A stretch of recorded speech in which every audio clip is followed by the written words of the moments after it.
Do you want to read another book together? This one is called Tommy's Tooth, but it's actually about his missing tooth. Let's see.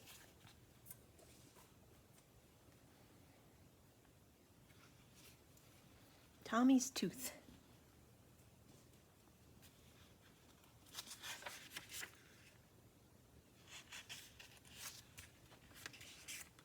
Tommy's tooth was very loose. It wiggled back and forth when he put his tongue against it.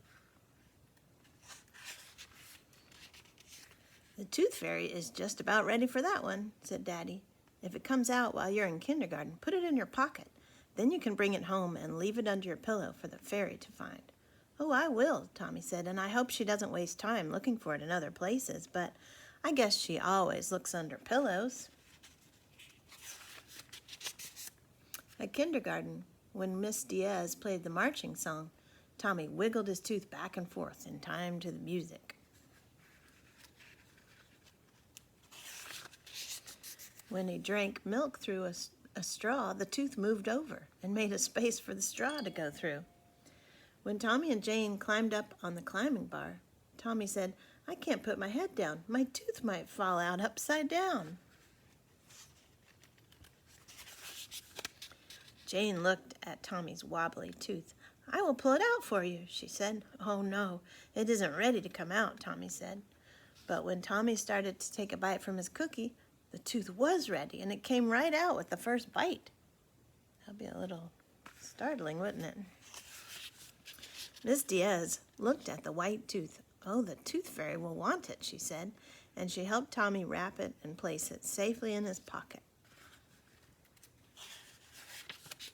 Later, when Tommy was drawing a picture, he put his hand in his pocket. He felt the tooth.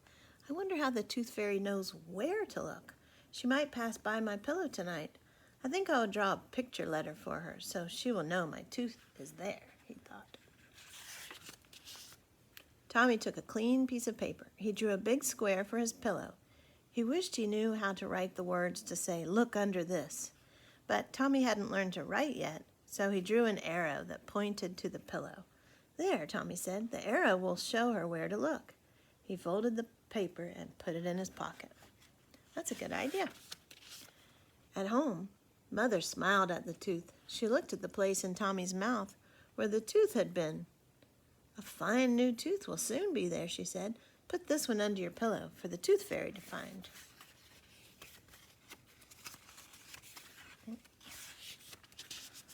Tommy put the tooth under his pillow. He put his picture letter on a chair near the bed. And when he was in bed, he slipped his hand under the pillow. He held the tooth in his hand. "I'll hold it under the pillow," he said. "Then, when the fairy comes looking, she'll wake me and I'll get to see her." Tommy went to sleep. All night long, he slept with his hand under the pillow. The next morning, Tommy opened his eyes. He felt something in his hand, but when he sat up and looked, he saw that it wasn't a tooth. It was a dime, a bright, silvery dime. See his little note for the Tooth Fairy? Tommy laughed out loud. "The Tooth Fairy came," he shouted. "She came and took my tooth and left a dime. She must have read my picture letter." Mother smiled. "The Tooth Fairy is very clever," she said. Tommy jumped up and down. "I like her," he said. "I like her very much." Have you ever lost a tooth? I know Avery has. It's kind of exciting. Have a good day.